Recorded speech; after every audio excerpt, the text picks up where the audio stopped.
사랑하는 성도 여러분, 한 주간도 말씀 안에 거하고 계시는지요? 오늘은 지난 7월 23일 주일에 주셨던 창세기 25장 1절부터 11절 말씀을 통한 죽음을 생각하다라는 제목의 말씀을 묵상해 보고자 합니다. 옛날 동네에서 친구들과 땅 따먹기 게임을 하면서 정말 죽어라 싸우기도 하고요. 한 뼘이라도 더 땅을 얻으려고 노력하다가도 날이 저물어 엄마가 저녁 먹으라 하면 그 소리에 모든 것을 버려두고 집으로 달려갔던 그런 기억이 살아났습니다. 우리 인생도 그렇습니다. 주님께서 마지막 순간에 우리를 주님의 나라로 오라고 할 때 우리는 이 모든 것을 버려두고 가야 될 텐데요. 오늘 그 순간에 우리는 어떻게 사는 것이 좋은지 죽음을 한번 생각해 보면서 본문의 아브라함이 175세에 죽어 장사되는 이 장면을 통해서 우리 죽음도 한번 생각해 보고자 합니다. 죽음을 생각하다 본문이 가르치는 첫 번째 교훈은 주 안에서 정확한 마무리를 해야 한다는 거죠. 영육 간의 마무리를 말합니다. 세상적인 마무리도 그렇고 영적인 마무리도 해야 한다는 거죠. 오늘 7절에 보면 아브라함이 이제 175세로 사망하게 되는데요. 1절에 보면 사라가 죽은 후에 아브라함이 후처를 맞이하였으니 그의 이름은 구두라라 해서 2절부터 4절에 구두라로부터 낳은 자녀들의 명단이 거기 나오는데 6절에는 그들을 서자들이라고 이렇게 표현합니다. 언약의 자손인 이삭과 구별하기 위해서죠. 그리고 이 구두라에게서 난 자녀들을 서자들에게 5절에 보면 아브라함이 이삭과 자기 서자들에게도 재산을 주어 그러니까 유산을 나눠준 겁니다. 살아있을 때요, 아브라함이. 이같이 한 이유가 뭘까요? 혹이라도 자기 자녀들 사이에 있을 유산에 대한 갈등이나 분쟁을 미리 예방한 거죠. 지혜로운 거죠. 당시에 서자들에게는 재산을 나눠줄 의무가 없었다고 하는데 아브라함은 이 서자들에게도 유산을 나눠줘서 혹시라도 있을 이삭을 대항해서 유산 싸움이 일어나지 않도록 이렇게 미리 나눠줬던 것을 보게 됩니다. 참으로 지혜로운 겁니다. 성도 여러분, 우리 믿는 사람들도 죽음 후에 어떤 문제가 될 만한 걸 미리 좀 준비를 해야만 합니다. 그래서 윌이라고 그러죠. 유언장들을 미리 정확하게 마무리할 필요가 있고요. 돈이 유산이 많든 적든 우리 자손들이 다툼의 근거가 될 수 있으니까 세상적으로 잘 지혜롭게 준비할 필요가 있습니다. 그러나 또한 여기에 넘어서 우리가 세상적으로도 지혜롭게 살아야 하다고 죽음도 마무리해야 되지만 우리가 본받고자 하는 것은 영적인 준비입니다. 영적인 마무리입니다. 오늘 6절에 보면 아브라함 생전에 그들로 하여금 서자들로 하여금 자기 아들 이삭을 떠나 동방 곧 동쪽 땅으로 가게 하였다라고 하는 이 말에서 여러분 약속의 땅을 누릴 자녀들은 이삭 한 명입니다. 그래서 이삭을 그 땅에 두기 위해서 약속을 이어가기 위해서 다른 서자들은 동쪽에 가서 살도록 한 거는 이건 영적인 준비로 봐야만 하는 것입니다. 그렇다면 오늘 우리에게도 이런 준비는 뭘까? 마지막까지 우리가 영원한 하나님 나라를 위해서 살아야 한다는 걸 보여주는 겁니다.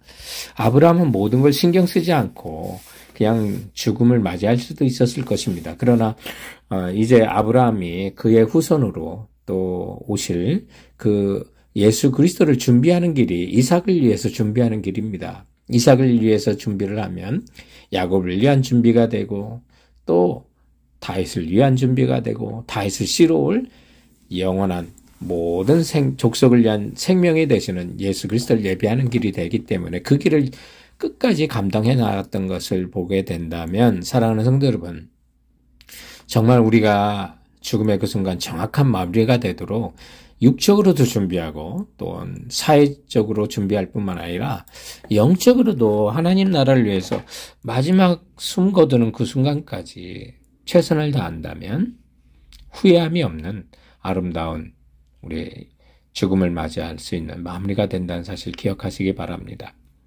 죽음을 생각하다 본문이 가르치는 두 번째 교훈은 주 안에서 만족하는 삶이 되도록 힘써 살자는 것인데요. 8절에 보면 아브라함 나이가 높고 늙어서 기운이 다하여 죽어 자기 열조에게로 돌아가매라고 했는데 여기 높다라는 뜻이 바로 만족하다는 뜻이 담겨 있습니다.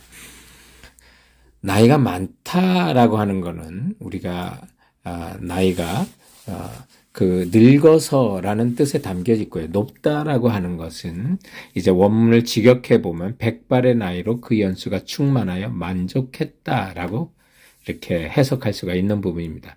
아브라함이 오래 살기도 했지만 만족한 삶을 살았다는 뜻이에요. 우리 모두도 그런 삶을 좀 바랬으면 좋겠습니다. 그렇다면 우리가 만족하는 삶을 어떻게 얻을 수 있습니까? 주 안에서의 참된 만족은 주님의 뜻을 이루는 삶이 참된 만족하는 삶이 됩니다. 아브라함이 이렇게 죽음 순간 만족할 수 있었던 것은 정말 주님의 뜻을 이뤘기 때문에 그런 것입니다. 우리가 보면 아브라함이 후처를 둔 이유를 인간적으로 외롭기 때문에 그럴 수 있겠다도 생각이 되지만 이것이 아브라함이 하나님의 뜻을 이뤄가는 과정으로 후처를 두었다는 사실을 봐야만 합니다.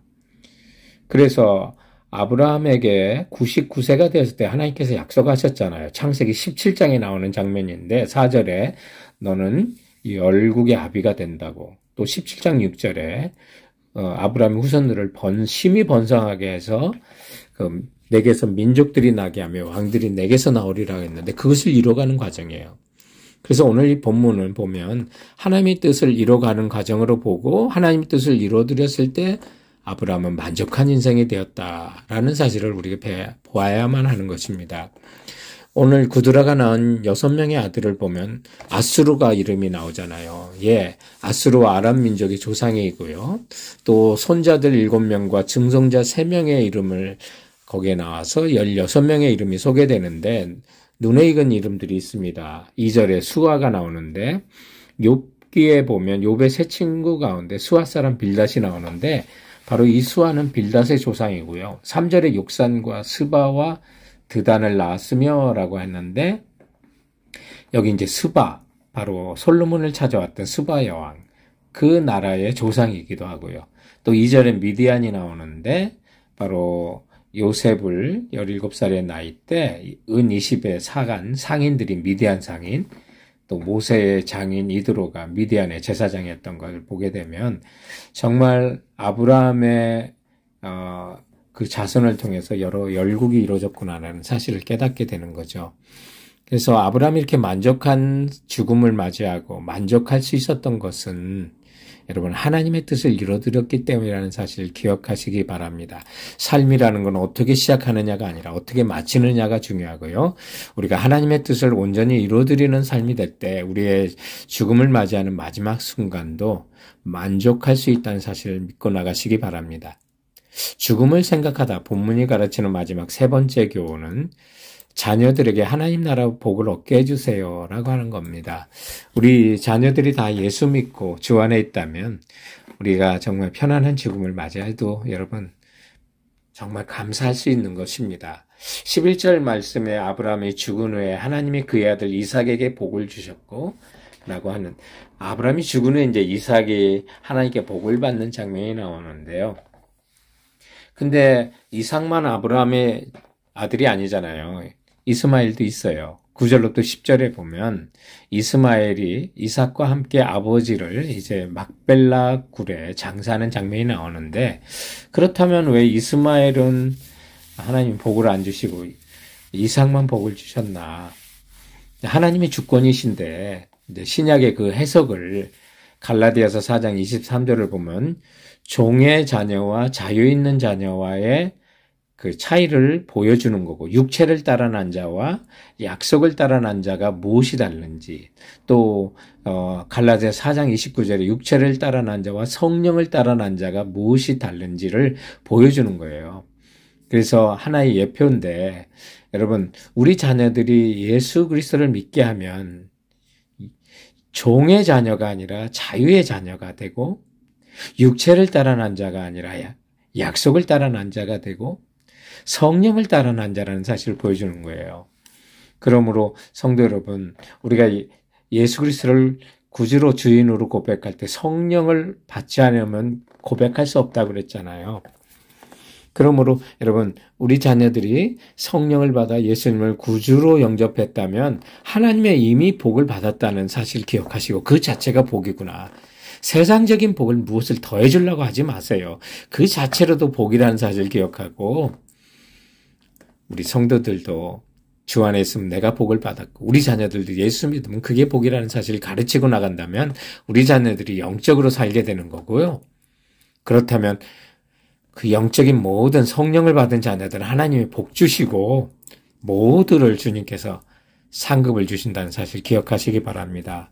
우리는 지난주 빌리그램과 일생을 같이 사역했던 조지 베버리쉬 찬양 사역자의 묘지에 대한 스토리와 하나님께서 그에게 말씀하셨을 지병과 환영한다 착하고 충성된 종아 그러면서 우리도 그 나라를 사모하고 쉐어 찬양 사역자가 쓴 주 예수보다 더 귀한 것은 없네. 우리가 정말 세상 것 더 이상 바라보지 말고 주 예수님을 가장 귀한 것으로 여기고 살면 우리 모두가 죽음의 그 순간에 승리자가 될 것을 확신하고 나가는 성도들 되시길 주님의 이름으로 축원드립니다. 사랑하는 성도 여러분, 그럼 이번 한 주간도 주께서 주신 말씀으로 승리하세요.